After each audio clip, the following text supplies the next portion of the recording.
أعوذ بالله من الشيطان الرجيم.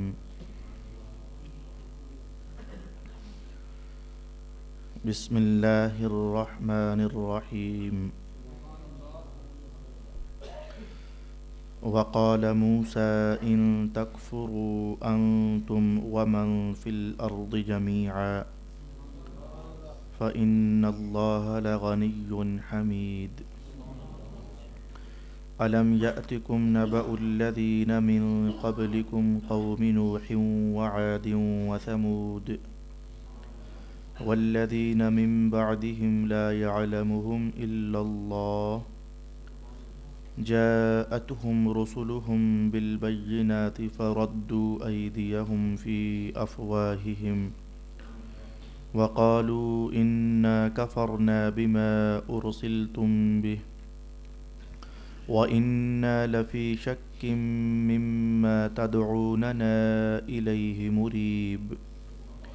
قالت رسلهم أفي الله شك فاطر السماوات والأرض يدعوكم ليغفر لكم من ذنوبكم ويؤخركم إلى أجل مسمى قالوا إن أنتم إلا بشر مثلنا تريدون أن تصدونا عما كان يعبد آباؤنا فأتونا بسلطان مبين.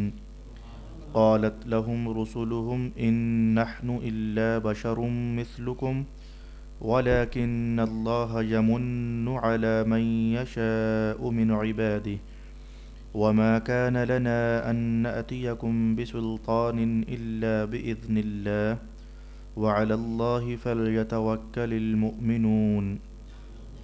وما لنا ألا نتوكل على الله وقد هدانا سبلنا ولنصبرن على ما آذيتمونا وعلى الله فليتوكل المتوكلون.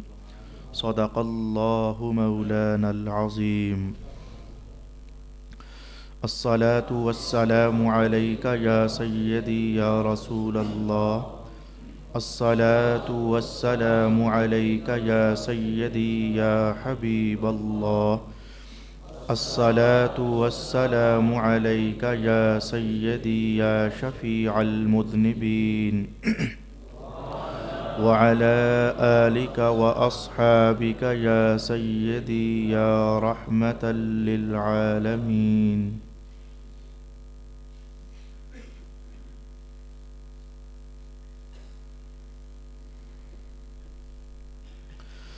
اور موسیٰ نے کہا اگر تم اور تمام روئے زمین کے لوگ مل کر ناشکری کرو تو بے شک اللہ بے پرواہ اور حمد کیا ہوا ہے۔ کیا تمہارے پاس تم سے پہلے لوگوں کی خبریں نہیں آئیں، نوح کی قوم اور عاد اور ثمود کی اور ان کے بعد کے لوگوں کی جن کو اللہ کے سوا کوئی نہیں جانتا؟ ان کے پاس ان کے رسول واضح دلائل لے کر آئے تو انہوں نے اپنے ہاتھ اپنے منہوں پر رکھ دیے اور کہا جس پیغام کے ساتھ تمہیں بھیجا گیا ہے ہم اس کا انکار کرتے ہیں، اور بے شک جس دین کی طرف تم ہمیں دعوت دے رہے ہو ہم اس کے متعلق سخت شک میں مبتلا ہیں۔ ان کے رسولوں نے کہا کیا اللہ کے متعلق شک ہے جو تمام آسمانوں اور زمینوں کا پیدا کرنے والا ہے؟ وہ تمہیں اس لیے بلاتا ہے کہ تمہارے بعض گناہوں کو بخش دے اور موت کے مقرر وقت تک تم کو عذاب سے مؤخر رکھے۔ انہوں نے کہا کہ تم تو محض ہماری مثل بشر ہو، تم تو یہ چاہتے ہو کہ ہمیں ان معبودوں سے روک دو جن کی ہمارے آباء و اجداد پرستش کرتے تھے، سو تم ہمارے پاس کوئی روشن دلیل لاؤ۔ ان سے ان کے رسولوں نے کہا ہم تمہاری طرح بشر ہی ہیں لیکن اللہ اپنے بندوں میں سے جس پر چاہے احسان فرماتا ہے، اور ہمارے لیے یہ ممکن نہیں ہے کہ ہم اللہ کی اجازت کے بغیر تمہارے پاس کوئی دلیل لے آئیں، اور مومنوں کو اللہ ہی پر توکل کرنا چاہیے۔ اور ہم اللہ پر توکل کیوں نہ کریں؟ اس نے ہمیں اپنی راستوں کی ہدایت دی ہے، اور تم نے جو ہمیں تکلیفیں پہنچائی ہیں ہم ان پر ضرور صبر کریں گے، اور توکل کرنے والوں کو اللہ ہی پر توکل کرنا چاہیے۔ صدق اللہ مولانا العظیم۔ برادران دین و ملت، آج کے سبق میں سورہ ابراہیم سے ہم چند آیات تیزی کے ساتھ سیکھ لینا چاہیں گے۔ کچھ اسباق اس سے قبل آج کی آیات میں جو آئے ہم سیکھ چکے ہیں، اور جو نئی باتیں چند ایک بنتی ہوں گی تازہ حوالہ جات کے ساتھ، وہ آج ہم انشاءاللہ سیکھنے کا اہتمام کریں گے۔ پہلی آیت، اس میں اللہ تعالیٰ نے ارشاد فرمایا، حضرت موسیٰ پیغمبر علیہ الصلاۃ والسلام نے اپنی قوم کے سامنے ایک جملہ ارشاد کیا تھا۔ وہ جملہ بڑا خوبصورت تھا۔ پیغمبروں کے جملے خوبصورت ہی ہوا کرتے ہیں۔ مولا تعالیٰ نے اس کتاب حکمت میں اس جملے کا حوالہ ارشاد فرمایا۔ وہ جملہ دو طرح کے معانی رکھتا تھا۔ جملہ کون سا ہے؟ فرمایا کہ ان تکفروا انتم ومن فی الارض جمیعا، تم جو اس وقت میرے سامنے ہو اے میری قوم کے لوگوں، اور پھر ساری روئے زمین کے جتنے لوگ ہیں وہ سب، اگر اللہ کے ساتھ کفر کرو تو اللہ کو فرق تو کوئی نہیں پڑتا۔ عنوان یہ تھا، فإن اللہ لغنی، وہ بے پرواہ ہے، وہ غنی ہے، حمد کیا ہوا ہے، تو تمہارا کفر اللہ کو کوئی پریشان نہیں کر سکتا، اللہ کی طرف کوئی نقصان نہیں ڈال سکتا، اللہ بے پرواہ ہے۔ حضرت امام فخر الدین رازی نے اس جملے کو دو طریقے سے سمجھنے کا اہتمام کیا۔ ایک جملہ وہ ہے جو ہمارے ساتھ تعلق رکھتا ہے، اور دوسرا انداز وہ ہے جو حضرت موسیٰ علیہ السلام نے اپنی قوم کو ارشاد فرمایا تھا۔ دیکھیے تصویر کا ایک رخ جو اس آیت میں ہم دیکھ سکیں گے حضرت رازی کے حوالے سے، وہ رخ یہ ہے، ایک طرف ایمان ہو اور ایک طرف کفر، جیسے کہ حضرت موسیٰ پیغمبر اپنی قوم کو سامنے یہ خطاب ارشاد فرما رہے ہیں، اور ایسے ہی ہر رسول اپنی قوم کے سامنے جو ایمان کا خطاب ارشاد فرماتا ہے۔ الغرض ایک طرف ایمان اور ایک طرف کفر، تو ایک پیغمبر اللہ کے اذن سے یوں گویا ہوتا ہے کہ اے لوگو جنہوں نے کفر ابھی تک اختیار کیا ہوا ہے، اچھا ہے کہ کفر سے رک جاؤ اور ایمان کے راستے پر چل پڑو، لیکن یاد رکھنا اگر تم کفر کی روش سے نہیں پلٹو گے، باز نہیں آؤ گے، تو تمہارا کیا خیال ہے کہ اللہ کے نبی کو کیا بڑا نقصان ہو جائے گا؟ کیا جو دعوت میں دے رہا ہوں وہ دعوت مندی پڑ جائے گی؟ یا تمہارے ایمان قبول نہ کرنے سے اللہ کو کوئی خسارہ ہو جائے گا؟ کچھ بھی نہیں ہونے والا ہے۔ اگر تم بلکہ ساری روئے زمین کے لوگ بھی کافر ہو جاؤ، اللہ کو اس کا کوئی نقصان نہیں ہے۔ یہ پہلا رخ ہے گفتگو کا جو کہ حضرت امام رازی نے جس کی طرف اشارہ فرمایا۔ دوسرا رخ جس کو ہم اپنے ساتھ جوڑ کر کے سمجھنا چاہیں گے، کفر کا ایک معنی ناشکری کرنا بھی ہوتا ہے۔ کاف، فے اور رے، اس کا ایک معنی ناشکری کرنا بھی ہوتا ہے۔ نماز میں میں نے جو آیت تلاوت کی، فَاذْكُرُونِي أَذْكُرْكُمْ وَاشْكُرُوا لِي وَلَا تَكْفُرُونَ، میرا شکر ادا کرو اور کفران نعمت نہ کرو، ناشکری نہ کرو، ایک آیت میں نے یہ حوالے میں کہی، اور دوسری آیت جو گزشتہ سبق میں آخری حصہ تھا، میں وہ الفاظ آپ کے سامنے پڑھنے لگا ہوں۔ فرمایا لَإِن شَكَرْتُمْ لَأَزِيدَنَّكُمْ وَلَإِن كَفَرْتُمْ إِنَّ عَذَابِي لَشَدِيدٌ، اگر تم شکر ادا کرو گے ہم نعمتیں بڑھا دیں گے، اور اگر تم ناشکری کرو گے، کفرتم، یہ لفظ کفرتم، اگر تم ناشکری کرو گے تو میرا عذاب پھر بڑا شدید ہے۔ تو الغرض مقصد یہ ہوا کہ لفظ کفر کا ایک اور معنی ناشکری کرنا بھی ہوتا ہے۔ آئیے اب ہم سے خطاب قرآن حکیم کر رہا ہے۔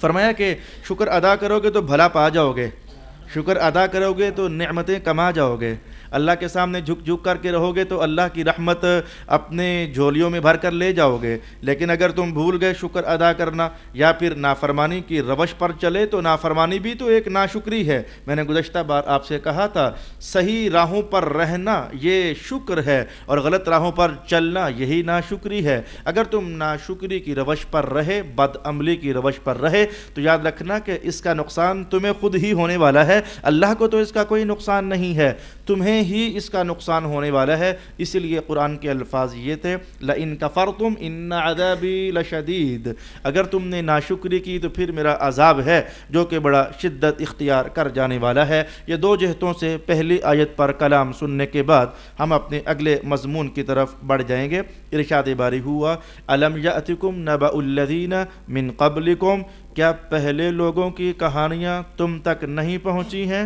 کیا تم نے نہیں سنی ہے؟ یاد رکھنا کہ علم اور نصیحت اور ہدایت اور آگاہی اور منزل شناسائی اور راہ حق پر چلنے کے لیے مختلف اسباب ہوتے ہیں. ان اسباب میں سے ایک ہوتا ہے کسی کتاب وحی کا اتر آنا، کبھی ہدایت کا سبب ہوتا ہے رسولوں کی توجہ خاص کا فیض حاصل ہو جانا، کبھی ہدایت کا سبب ہوتا ہے کسی پاکیزہ شخص کی صحبت میں آ جانا، تو کبھی اور بہت سارے اسباب میں سے کبھی ایک سبب یہ ہوتا ہے کہ اپنے ارد گرد والے لوگوں کے حالات کا جائزہ بھی تو لیا کرو. جو تم سے پہلے ہو گزرے کافر قومیں، نوح کی قوم، لوط کی قوم، قوم سمود، قوم عاد، ذرا ان کے حالات میں ایک نظر ڈال بھی تو لیا کرو. آج وہ کیوں نشان عبرت بنی ہوئی ہیں وہ اقوام؟ آج وہ کیوں ان پر تازیانہ برستا ہے؟ جب بھی ان کا نام لیا جاتا ہے تو ان کے احوال میں غور و فکر کرنے سے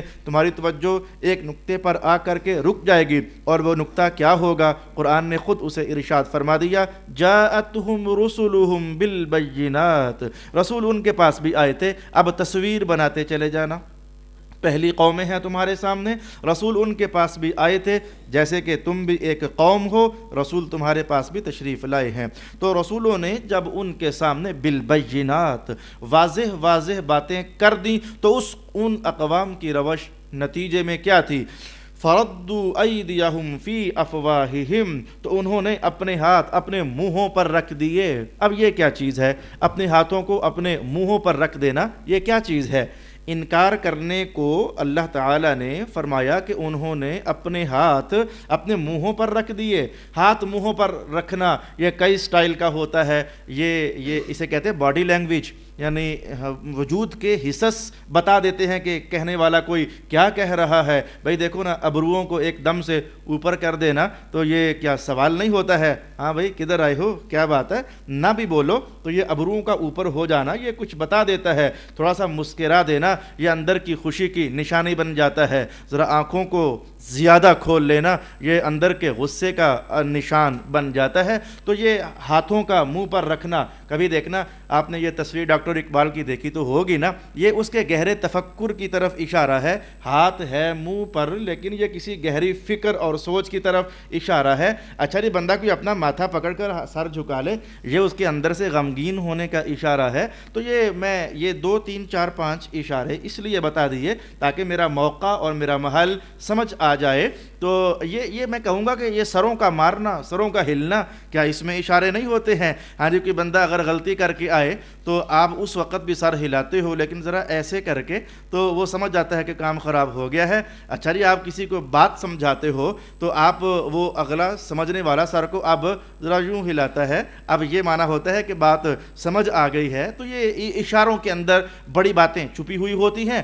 حضرت امام فخر الدین رازی رحمۃ اللہ تعالی علیہ ارشاد فرماتے ہیں کہ ان کے رسول، ان کے نبی ان سے کہتے اللہ ایک ہے، تو اب وہ اپنا ہاتھ منہ پر رکھ لیتے ہیں اللہ ایک ہے، یعنی تمسخر کرتے ہوئے، مذاق کرتے ہوئے اور رسول کی بات کا بتنگڑ بناتے ہوئے وہ تعجب کا اظہار کرتے. اچھا اللہ ایک ہے؟ ہم تو آج تک سمجھتے رہے تھے کہ یہ سارے ہمارے رب ہیں، یہ سارے ہمارے خدا ہیں. آئندہ کلام آ رہا ہے جو اس معنی کی طرف اشارہ کرتا ہے. وہ آئندہ کلام کیا ہے کہ آپ جو ہو نا، رسولوں کو انہوں نے جواب دیا، جو آپ لوگ ہو نا، لگتا ہے کہ ہمیں ان معبودوں کے راستے سے ہٹانا چاہتے ہو. تريدون ان تصدونا عما كان يعبد آباؤنا، ہمارے آباء و اجداد کے راستے سے تم ہمیں ہٹانا چاہتے ہو.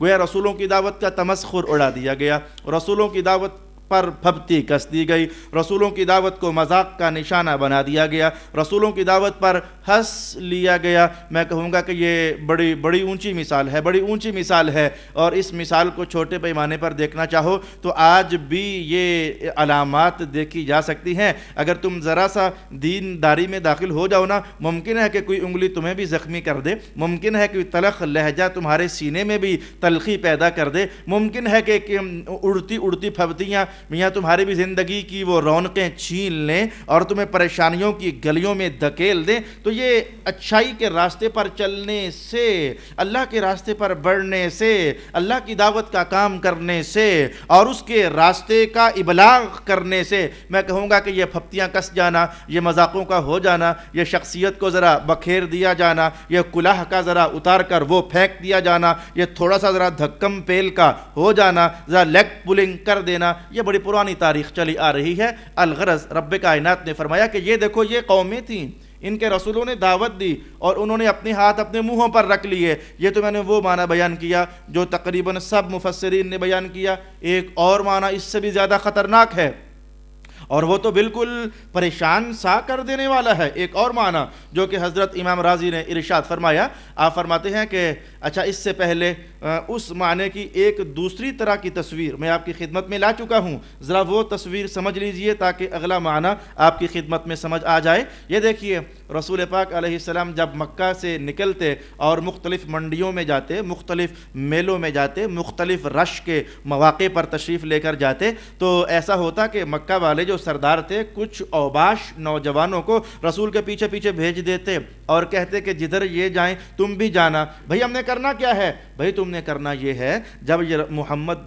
بولے گا تو تم نے بول کر شور ڈال دینا ہے تاکہ اس کی آواز دب جائے، اس کا کلام سمجھ نہ آ سکے، کوئی مفہوم نہ پائے کہ محمد کیا کہہ رہے ہیں۔ یہ تمہاری ڈیوٹی ہے۔ تو محسوس کیا آپ نے کہ حضور کے بولنے کو روکنے کا ایک اہتمام یہ ہوا تھا کبھی کہ شور ڈال دیا جائے، آوازیں اونچی کر دی جائیں تاکہ رسول کا بول لوگوں تک پہنچ نہ سکے۔ انہوں نے بڑا زور لگایا، لیکن مصطفیٰ جان رحمت کی مبارک پشت پر اللہ کی رحمت کی تھپکی تھی۔ آپ کوئی اکیلے تھوڑے تھے، اللہ کی رحمت کا ہاتھ تھا، اللہ کی نصرت تھی، اللہ کی تائید تھی۔ انہوں نے کانوں میں اپنے روئیاں بھی ٹھونسیں، لیکن رب العالمین نے جس سینے کو نور سے بھرنا تھا وہ آخر انہوں نے خود اپنے کانوں کی روئیاں نکال کر کے پھینکی اور دل میں کہا کہ یار یہ لوگ ہمیں اتنا منع کرتے ہیں کہ نہ سننا بات محمد کی، ذرا دیکھیں تو صحیح کہ ہے کیا۔ یہ پتہ ہے فطرت کا کون سا نظارہ ہے کہ انسان بعض اوقات بلکہ اکثر اوقات وہ کسی کی رائے کے اگینسٹ چلنا چاہتا ہے، الٹ چلنا چاہتا ہے۔ لاہور کے زمانے کے لطیفے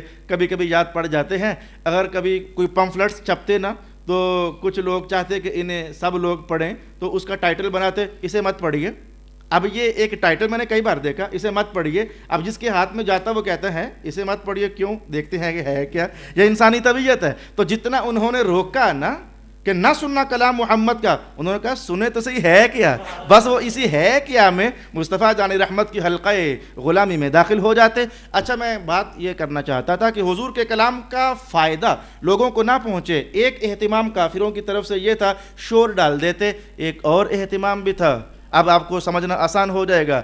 بِأَفْوَاهِهِمْ، میں ایک جملہ اہل علم کے لیے بولوں گا، بِأَفْوَاهِهِمْ، ہم ضمیر کا مرجع انبیاء کی ذوات قدسیہ ہیں، رسولان کرام ہیں۔ معنی یہ تھا کہ جب رسول انہیں دعوت دیتے نا تو یہ کافی لوگ ہاتھ بڑھا کر ان کے منہ کے آگے رکھ دیتے تاکہ یہ بات نہ کر سکیں، تاکہ یہ جیسے کسی کا گلا گھونٹ دینا، آواز کو دبا دینا، ہونٹوں کو آواز محسوس نہ ہو جائے، تو ایسا بھی رسولوں کے ساتھ کیا گیا ہے۔ آپ کہو گے کیا ایسا کیا گیا ہے؟ ابھی آپ کو دیکھنا یہ بڑا کم لگے گا جب میں یوں کہوں گا کہ انبیاء کو آروں کے ساتھ چیر بھی دیا گیا تھا، اس کے مقابلے میں منہوں پر ہاتھ کا رکھ دینا یہ تو بڑا کم لگے گا۔ الغرض اس حصہ پر 3 میں سے 2 تفسیریں میں نے آپ کی خدمت میں بیان کر دی ہیں کہ جب رسول انہیں دعوت دیتے تو رسولوں کو اس شدت کا سامنا کرنا پڑا ہے کہ کبھی ان کے منہوں پر ہاتھ رکھ دیا جاتا اور کبھی وہ اپنے منہوں پر مارے تعجب کے ہاتھ رکھ دیتے ہیں۔ ایک اللہ کیا نظام کائنات چلا سکتا ہے؟ آج میں ہنسا جب امام راضی کے اس ایک لائن پر جملے کو میں نے پڑھا، میں آپ کو بھی پڑھ کر سنا دیتا ہوں۔ آپ نے کہا کہ یہ کتنے تعجب کی بات ہے، یہ کتنے تعجب کی بات ہے کہ کافر ایک اللہ کا انکار کر رہے تھے۔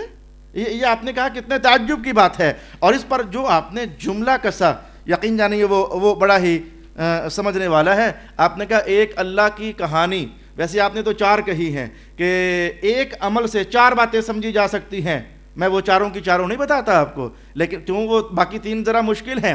آپ نے کہا کسی بچے کے سر پر تھپڑ مارو نا منہ پر اور تھپڑ مار کر ذرا آگے پیچھے ہو جاؤ تو بچے کو نظر نہ آئے کہ تھپڑ مارا کس نے ہے۔ اس عمل سے اللہ کے ہونے کا ثبوت بھی ہے، نبی کے ہونے کا ثبوت بھی ہے، قیامت کے ہونے کا ثبوت بھی ہے، اور جزا سزا برحق ہے اس کے ہونے کا ثبوت بھی ہے۔ پڑھنا چاہو تو یہ میرے سامنے اس وقت صفحہ نمبر 91 بن رہا ہے، 91 صفحہ نمبر تفسیر کبیر کا، اور جلد نمبر یہ 19-20واں حصہ بنتا ہے۔ یہ اہل علم کو میں نے اشارہ دیا، وہ دلچسپ پیراگراف پڑھنے والا ہے، لیکن آؤ میں اس بات کی نشاندہی آپ کے سامنے کروں کہ کافروں کا انکار کرنا کہ اللہ ایک نہیں ہے، یہ تو ایک بچے کے عمل سے سمجھا جا سکتا ہے۔ آپ نے کہا دیکھو بچے کے سر پر یا منہ پر جب تھپڑ لگاؤ تو تھپڑ مارنے والا نظر نہ آئے، تو بچہ پہلا سوال کرتا ہے مجھے کس نے مارا ہے، وہ کون ہے جس نے مجھے مارا ہے؟ بچے کو رہنے دو، ہر انسان یہی کرتا ہے۔ جس انسان کے ساتھ بھی کوئی ہاتھ ہو جائے اور ہاتھ کرنے والا نظر نہ آئے تو یہی تو سوال ہوتا ہے، اوہ کس نے یہ کام کیا ہے؟ یہ انسان کی طبیعت ہے۔ بچوں کا حوالہ اس لیے دیا کہ بچے فطرت سے ذرا زیادہ قریب ہوتے ہیں، تو جی بچے کو تھپڑ لگا، اس نے فوراً سوال کیا۔ امام راضی کہتے ہیں کہ سمجھ پھر یہ آئی نا کہ ایک چھوٹا سا تھپڑ بھی ہو نا تو وہ بھی خود نہیں لگ سکتا، کوئی لگانے والا ہوتا ہے۔ تو اتنی بڑی کائنات کے بارے میں یہ کہہ دینا کہ یہ خود سے ہے، کوئی اسے بنانے والا نہیں ہے۔ ہمارے ائمہ کبار نے ایک ایک جملے سے، ایک ایک فعل سے، ایک ایک عمل سے کیا کیا نتائج۔ اب اگلی کہانی میں نہیں کہہ سکتا، مشکل بھی ہے اور دلچسپ تو ہے ہی ہے کہ اس میں نبی کی نبوت کا بھی ثبوت ہو جاتا ہے۔ یعنی یہ عقلی دلائل، چونکہ آپ بہت بڑے منطقی تھے، آپ بہت بڑے فلسفی تھے، امام راضی ہوئے اور امام غزالی ہوئے، یہ بہت بڑے منطقی تھے، فلسفی تھے، اس لیے یہ عقلیات سے بہت کچھ ثابت کرنے کا اہتمام کرتے رہتے تھے۔ ارشاد باری ہوا وَقَالُوا إِنَّا كَفَرْنَا بِمَا أُرْسِلْتُمْ بِهِ، ہاتھ رکھتے منہوں پر، انبیاء کے منہوں پر، اور کہہ دیتے جو تم لائے ہو ہم اس کا انکار کرتے ہیں۔ وَإِنَّا لَفِي شَكٍّ، ہمیں شک ہے کہ جو کہہ رہے ہو کیا یہ صحیح ہے یا کہ یہ صحیح نہیں ہے، ہم تو شک میں ہیں اور شک والی چیز ہم قبول نہیں کیا کرتے۔ قالت رسلہم، ان کے رسولوں نے ان کو کہا افی اللہ شک، اللہ کے ہونے میں کیا شک کرتے ہو؟ یہ کہنے کے بعد فوراً بہت بڑی ساری دلیل جس کا انکار نہیں ہو سکتا تھا الفاظ میں سامنے لے آتے۔ وہ رسول کہتے فاطر السماوات والارض، اللہ کے بارے میں شک، جس نے اتنے بڑے آسمان بنا دیے اور جس نے اتنی بڑی زمین بنا دی، اس اللہ کے بارے میں شک کرتے ہو؟ یاد رکھو اللہ اکبر، کلام ٹھنڈا ہو گیا، کلام میٹھا ہو گیا، کلام رسیلا ہو گیا، کلام میں جذب آ گیا، کلام میں کشش پیدا ہو گئی۔ جب رسولوں نے یہ کہا نا کہ میں جس اللہ کی طرف تمہیں بلا رہا ہوں، اصل بات ہے کہ وہ خود بلا رہا ہے تمہیں، یدعوکم، وہ تمہیں بلا رہا ہے۔ ہمیں کیوں بلا رہا ہے وہ اللہ؟ فرمایا لیغفر لکم من ذنوبکم، تاکہ تمہاری ہی غلطیاں اللہ تمہیں معاف فرما دے۔ اللہ تمہیں اس لیے اپنے پاس بلا رہا ہے، اپنی طرف بلا رہا ہے، اپنی دعوت کا نور تمہیں دے رہا ہے تاکہ اللہ تمہیں فائدہ پہنچا دے۔ رسولوں کی دعوت اللہ کی دعوت ہوتی ہے، اور اللہ کی دعوت ہمیں اصل میں فائدہ پہنچانے کے لیے ہوتی ہے۔ اللہ کی دعوت ہمیں اصل میں رحمت سے قریب کرنے کے لیے ہوتی ہے۔ اللہ کی دعوت ہمیں اصل میں گناہوں سے بخشش دلانے کے لیے ہوتی ہے۔ چاہو تو سورہ بقرہ کے وہ الفاظ پڑھ لو جس میں رب کائنات نے کیا ارشاد فرمایا، واللہ یدعوکم الی الجنہ، اللہ تمہیں جنت کی طرف بلا رہا ہے، اور یہ کافر طبقہ اور یہ شیطان طبقہ تمہیں دوزخ کی طرف بلا رہا ہے۔ ارشاد ہوا یدعوکم لیغفر لکم من ذنوبکم، اللہ چاہتا ہے کہ تمہارے بعض گناہوں کو معاف کر دے۔ اچھا، یہاں لفظ آ گیا ہے کہ بعض گناہوں کو معاف کر دے۔ حضرت امام راضی نے یہاں دو بحثیں ارشاد فرمائی ہیں۔ پہلی بحث یہ ہے کہ جو پہلی اقوام ہوا کرتی تھیں ان کے بارے میں کتاب حکمت ہمیشہ یوں ہی بولتی ہے اللہ تمہارے کچھ گناہ معاف کر دے گا، اگر طلب کرو گے تو اللہ تمہارے کچھ گناہ معاف کر دے گا، یہ کام کرو تو اللہ تمہارے کچھ گناہ معاف کر دے گا۔ پہلی قوموں کے ساتھ اللہ کی عطاؤں کا معاملہ کچھ ایسا تھا، لیکن رسول پاک صلی اللہ علیہ وآلہ وسلم کی قوم کے ساتھ اللہ کی عطاؤں کا معاملہ کچھ ایسا ہے۔ فرمایا کہ یغفر الذنوب جمیعا، تمہارے تو اللہ سارے گناہ معاف کر دے گا، لیکن اس کی طرف بڑھنے کی ضرورت تو ہے نا، طلب کرنے کی ضرورت تو ہے نا، جستجو سجانے کی ضرورت تو ہے نا، کشکول بڑھانے کی ضرورت تو ہے نا، ذرا اس سے اندر ہی اندر سے وہ لو لگانے کی ضرورت ہے نا۔ جیسے وہ سلطان العارفین نے یہ جملہ ارشاد فرما دیا تھا نا کہ نہ کر اے رب اے تن رب سچے دا حجرا وچ پا فقیرہ چاہتی ہوں، نہ کر منت تو خاج خضر دی تیرے اندر آب حیاتی ہوں، شوق دا دیوا بال اندھیرے مطلب بھی یار کھڑاتی ہوں، تو کچھ لو لگانے کی ضرورت ہے نا، کچھ دلوں کو میلان دینے کی ضرورت ہے نا۔ الغرض پہلی بحث یہ ہے کہ اللہ کی عطاؤں کا معاملہ ادھر یہ ہے، کوئی بندہ ہاتھ جوڑ دینا اللہ اس کے سارے گناہوں کو معاف فرما دیتا ہے، کوئی بندہ اتھرو گرا دینا دو چار، وہ کہے مولا بس ہو گیا جو ہو گیا اب کرم کر دینا، اللہ اس کے سارے گناہوں کو معاف فرما دیتا ہے۔ دوسری بحث جو آپ نے اٹھائی وہ یہ ہے کہ گناہوں کی بخشش کا تعلق ایک عدل سے ہے اور ایک فضل سے ہے۔ گناہ عدل سے بھی معاف ہوتے ہیں اور گناہ فضل سے بھی معاف ہوتے ہیں۔ بھئی عدل کا معنی بیلنس کرنا، ایک بندے نے توبہ کی، اے اللہ معافی، آج کے بعد میں یہ کام نہیں کروں گا، تو اللہ معاف کرے، کیونکہ اللہ کی رحمت ہونے کا تقاضا ہے کہ بندہ اس کی طرف آئے تو اللہ اسے معاف کرے، کہ اس کی رحمت کا تقاضا ہے۔ تو عدل، ادھر سے بندہ بڑھا ادھر سے رحمت بڑھی، تو یہ عدل ہے کہ بندے نے توبہ چاہی، بخشش چاہی تو اللہ نے عطا فرما دی۔ امام راضی کہتے ہیں کہ اللہ فضل سے بھی معاف کر دیتا ہے، یعنی بعض اوقات ایسا ہے کہ بندے نے توبہ چاہی نہیں، اللہ کو اس کی کسی ادا پر پیار آ جائے اللہ ویسے ہی معاف کر دیتا ہے، اللہ اسے ویسے ہی معاف کر دیتا ہے۔ اس پر قرآن حکیم سے بہت سارے شواہد پیش کیے گئے، لیکن میں دیکھیں آپ کے سامنے کہنے لگا ہوں، مجھے میری نظر اس وقت جا پڑی جو ٹھیک اس عنوان پر حدیث شریف جڑ رہی تھی، وہ رسول پاک علیہ السلام نے جو ارشاد فرمایا تھا کہ پہلے زمانوں کا ایک شخص تھا، تو وہ راستہ سفر طے کرتے کرتے کنویں سے اس نے پانی نکالا اور پیا۔ میں بڑا مختصر بول رہا ہوں۔ پھر ایک کتے کے بچے کو بھی اس نے ساتھ ہی پانی پلا دیا۔ حدیث کے الفاظ کیا تھے؟ فَبِهَذَا، اللہ نے اسی عمل کی وجہ سے اسے جنت میں داخل فرما دیا۔ اب محسوس کیا آپ نے کہ یہاں کوئی توبہ نہیں کی تھی اس نے، حضور نے ذکر ہی نہیں کیا، کوئی استغفار نہیں چاہی تھی اس نے، اس کی ادا اچھی لگ گئی کہ کتے کے بچے سے اچھا سلوک ہو گیا، تو حضور نے فرمایا اسی وجہ سے اللہ نے اسے جنت میں داخل فرما دیا۔ تو اللہ فضل سے بھی چاہے تو بڑے بڑے گناہوں کو معاف فرما دے، کفر کے سوا۔ کفر پر اس نے فیصلہ کر دیا، کفر والا گناہ میں معاف نہیں کروں گا، شرک والا گناہ میں معاف نہیں کروں گا۔ اور وہ چاہے تو بندے کے رونے کو، بندہ فریادی بن کر آ جائے نا، مولا بچا لے، شیطان لوٹ کے لے گیا مجھے، اللہ اس پر بھی معاف کرتا ہے۔ اور بعض اوقات بندہ وہ سونے والوں سے کہا جا ساری خدائی تیری، کچھ ایسا ہے نا معاملہ کہ بعض اوقات چلتے چلتے کوئی بندہ کوئی ادا کر بیٹھے، اللہ اسی پر اسے ایسا نوازتا ہے کہ اس کی پشتیں بھی اللہ کی رحمت کا فیض پاتی رہتی ہیں۔ ارشاد باری ہوا یدعوکم لیغفر لکم من ذنوبکم، اللہ چاہتا ہے، تمہیں بلاتا ہے کہ تمہارے کچھ گناہوں کو معاف کر دے اور تم سے اپنا عذاب روک لے۔ کافر کہنے لگے کہ تم تو ہماری طرح بشر ہو، یہ کافروں نے کلام کیا۔ تقریباً تمام رسولوں کو اس جملے کا سامنا کرنا پڑا اور اس تلخی والے لہجے کا سامنا کرنا پڑا کہ وہ اللہ کے نور کی دعوت دیں اور آگے سے کہہ دیا جائے اور تم اور ہم انسان ہی تو ہیں، کیا فرق ہے تم میں اور ہم میں۔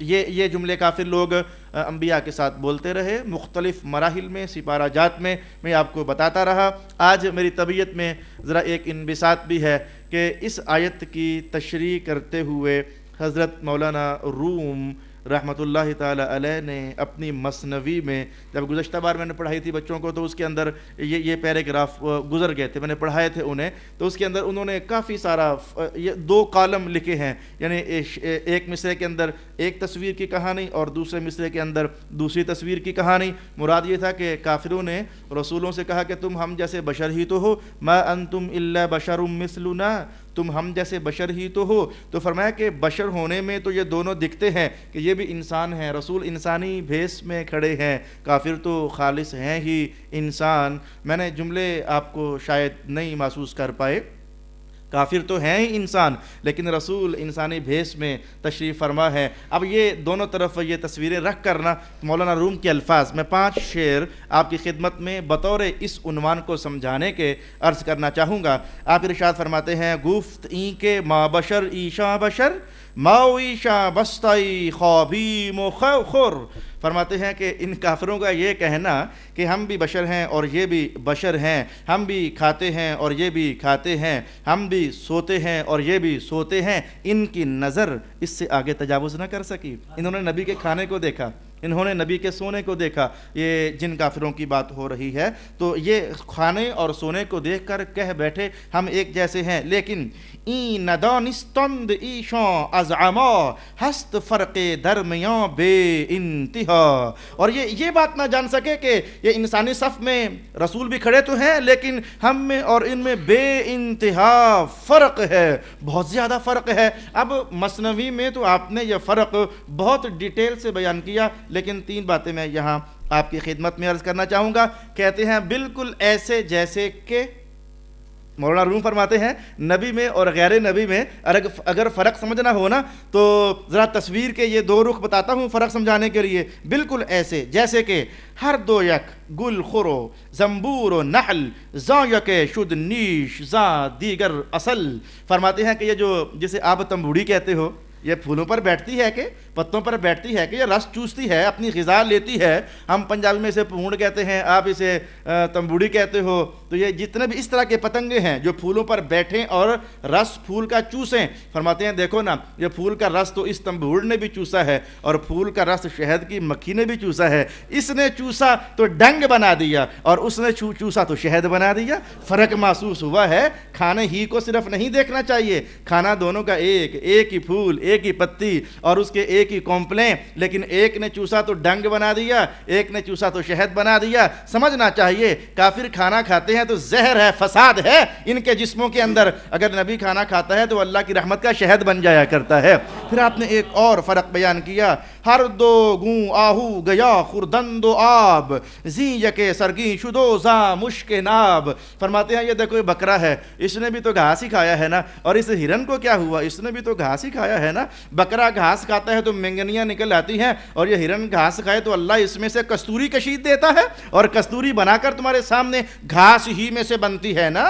جو بھی جانور کے وجود سے جو کچھ بھی بنتا ہے اسی گھاس میں سے تو بنتا ہے۔ یہ بھینس کا دودھ آخر کار بنتا تو اسی گھاس میں سے ہے۔ فرمایا فرق سمجھ آیا نا کہ بکرے نے بھی کھائی وہی غذا ہے، ہرن نے بھی کھائی وہی غذا ہے، کدھر وہ بدبودار مینگنیاں اور کدھر اللہ نے مشک بنا دیا۔ بس جاننا چاہیے کہ کھانے تم دونوں کھاتے ہو، لیکن تم کھاؤ تو وہ کفر کی مینگنیاں کرو، اور رسول کھائیں تو اللہ ان کے وجود میں مشک کی خوشبو پیدا فرما دے۔ اور یہ صحابہ خود ارشاد فرماتے ہیں کہ رسول پاک علیہ السلام کو جب پسینہ آیا کرتا تھا تو ہم وہ پسینہ سنبھال کر شیشے میں ڈالا کرتے تھے، جب کہیں کسی کی شادی ہوتی نا تو ہم دلہن کو وہی حضور کا پسینہ بطور خوشبو لگایا کرتے تھے۔ یہ تو صحابہ کے اپنے بیانات ہیں، چاہو تو پڑھ لو مشکات المصابیح۔ میں نے کون سا کوئی بہت دور کا حوالہ دیا کہ کتاب میسر نہ ہو سکے، تو چاہو تو اور بہت ساری سیرت کی کتابیں آپ پڑھ سکتے ہو۔ آخری جملہ سماعت کیجئے، اس نشست میں جو آخری کلام میں کہنا چاہتا ہوں، این خورت